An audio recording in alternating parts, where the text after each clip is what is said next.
What's good, y'all? It's Main Boxing Biker. I'm outside, man, taking a nice little walk around my park or in my neighborhood. But there's some things in boxing I got to talk about right now that's really pissing me off. The fact is that fighters like Danny Garcia, Sean Porter, Keith Thurman, a lot of these other fighters thinking that it's not in their best interest to face Errol Spence. But then what they're doing is they're not keeping it real. What they're trying to say is not in their best interest to face this dude due to the fact that he can wash them up. He can beat them and make them look like trash, like most of them really are. I believe Errol Spence and Terrence Crawford outclasses damn near every one of these dudes. I believe Keith Thurman have the skills, but Keith Thurman don't have the punch resistance. Keith Thurman has the weakest punch resistance out of 147 right now. Out of the welterweight division, Keith Thurman has the weakest punch resistance, but at the same time, he's the one that most people are propping up. And the fact that the people are propping him up is because of the belts that he have. His belt is not that important due to the fact that he already got stripped of one of the belts. Now he only got one belt left.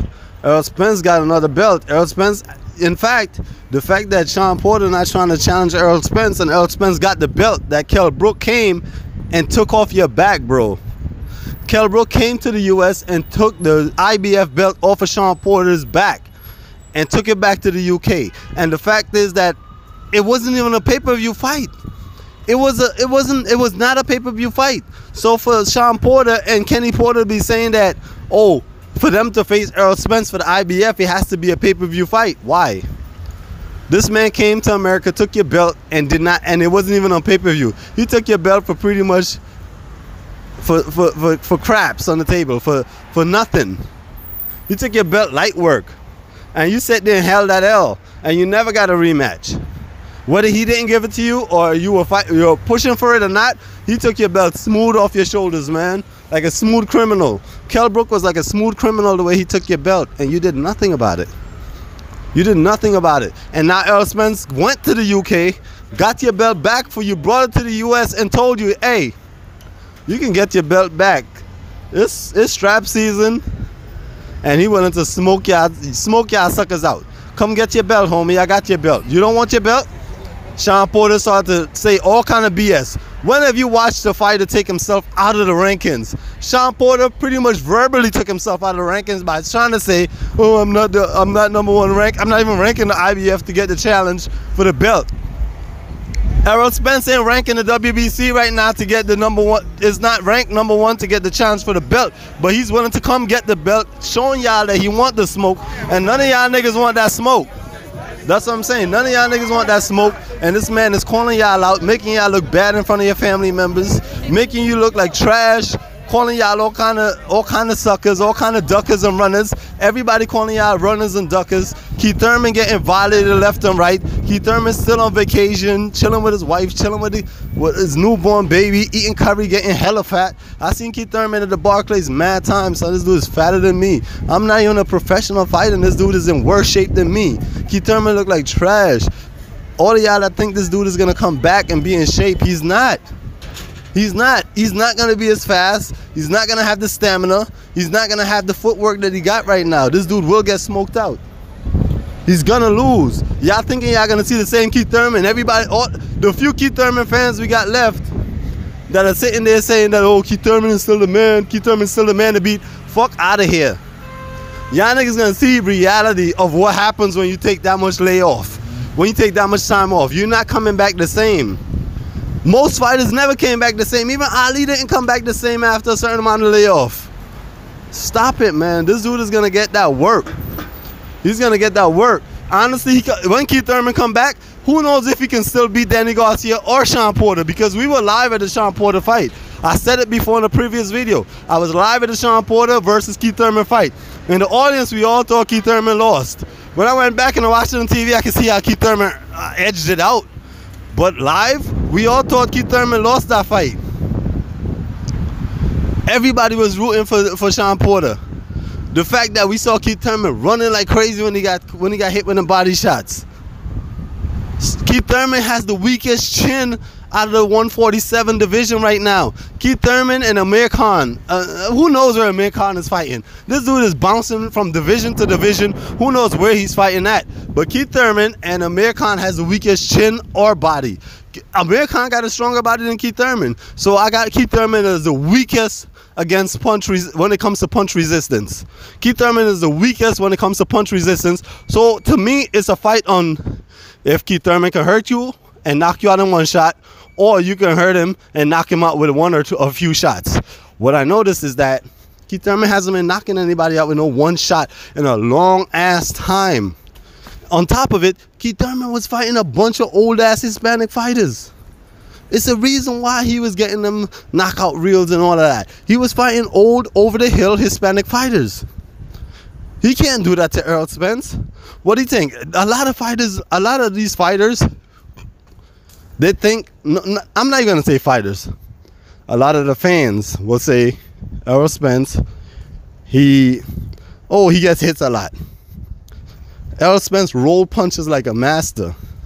Y'all gotta pay attention. It looks dramatic to y'all dumbass fans.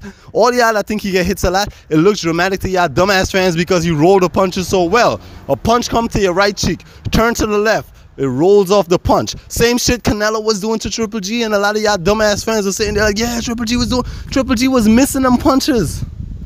I watched that fight mad times. Over and over and over, and the more I watch it, the more landslide I had Canelo winning that fight. That's why I believe in this fight, in the new fight coming up, part 2. Unless the computer world was helping Canelo, if Canelo is the same Canelo, Triple G will be smoked out in this fight. He will. He will have no chance. It won't look the same. I believe you're gonna see Canelo winning this fight by a decent landslide. Triple G is a lot older right now. Canelo already felt the power. Canelo feel like he can probably take the power. Canelo was much slicker than Triple G in that fight. Canelo was styling on that boy. And I'm going to be honest, man, when I first watched the fight, I was betting on Triple G because I wasn't feeling Canelo and Oscar De La Hoya and all them dudes at the moment. And I wanted Canelo to lose that fight. But as I watched it, I realized the truth was hitting me. Yo, Canelo's much nicer than this dude. He's outclassing this dude. He's ducking, dodging, slipping the punches, rolling with the punches.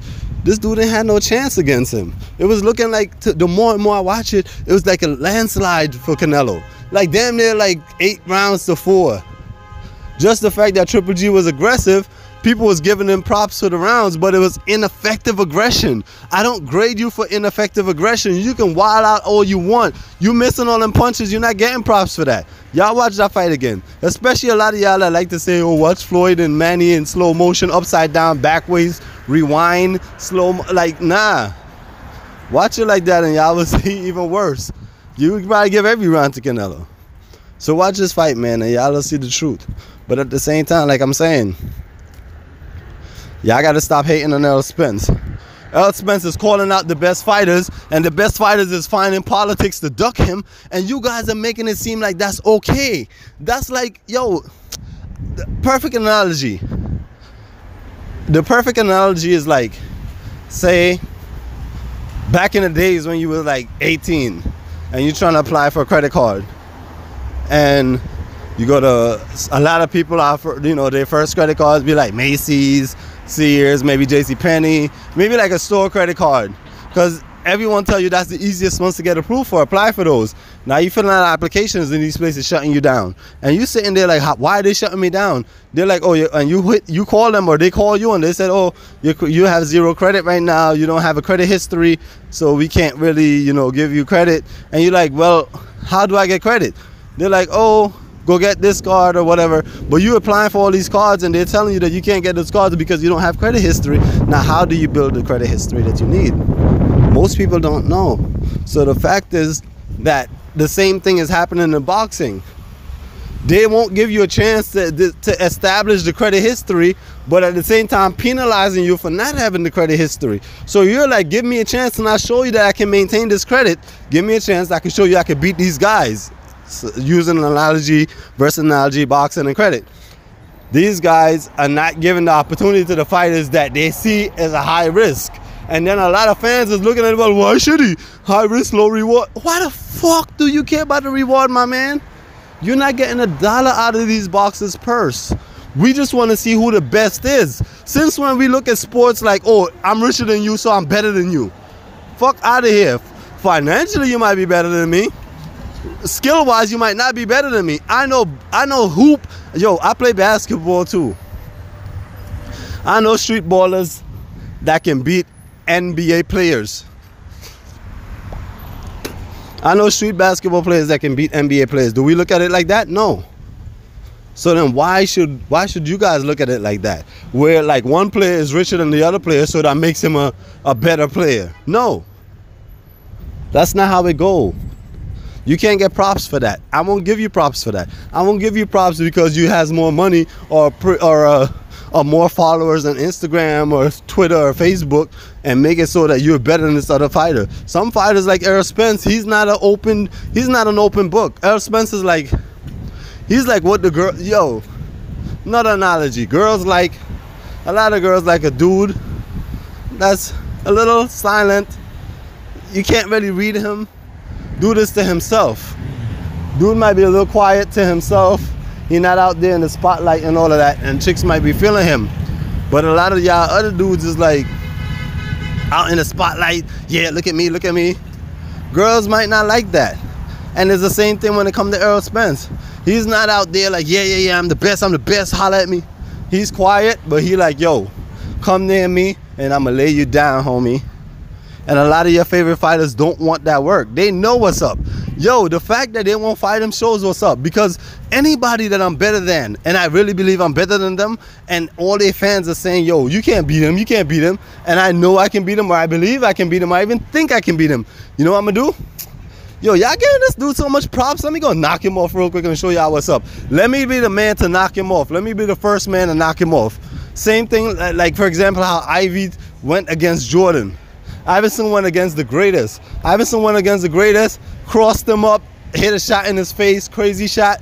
Like, we love that. We love that action. These boxers won't give us an opportunity to see stuff like that. Or they can use politics to duck the fight. That's what we're seeing. A lot of politics to duck a fight. I don't want politics to duck my favorite fights I want to see. But like I said a long time ago, man, y'all still out here pushing mad hard for Errol Spence versus Terence Crawford. Everybody want to push to see that fight because I know what y'all want to see. And that's one thing. I mean, I love a lot of my favorite channels out there, but I'd rather them not push so hard right now to see Errol Spence versus Terence Crawford. Only because, not because I don't want to see the best fight, because I do believe that's the best fight, but I don't want them to have these dudes damage each other first, and then these little punk ass niggas like Danny Garcia and Sean Porter and Keith Thurman come here and try to clean up shop after this fight has been damaged because they were so pussy and so scared to fight these niggas the whole damn time. That's what I don't want. I don't want that. I've been saying that for a long time. For years I've been saying that. Before I even had a boxing channel, I've been saying that. I've been telling people that's what they want. They want these two top dogs to come here and damage each other, wound each other, so that they little punk ass fighters to come in afterwards and clean up shop and beat them because they already been damaged. They want to fight the damaged version of the fighter just so they can say, oh, I took the name down. They don't want to fight the fighter before he's damaged. None of them want to do that. These dudes is punks, man, and I won't support them. I'm not going to support them. Sean Porter talking all this crap. You should want your belt back, bro. Errol Spence roaming around with your belt. You should want your belt back. That's like a dude robbing you for some kicks and another dude running around here with your kicks and he like, yo, son, here's an opportunity to get your kicks back. And you sitting there like, nah, I don't want it back. You pussy. Puss. That's the era I grew up in. I grew up in the era where you get robbed for your kicks. You got some expensive ass kicks. All y'all little niggas running around here with like iPhones and expensive kicks and all this extra shit, thinking shit is sweet. When I grew up, you get murked for that. A grown ass man will run up on you. Trust me, grown ass men will run up on your young ass. You'll be 14, 15 and niggas with grown beards will run up on you. Grown beard and hairy chest will run up on you and be like, yo, off that. And you have no choice. You're a little homie, but they will still off you for your joint.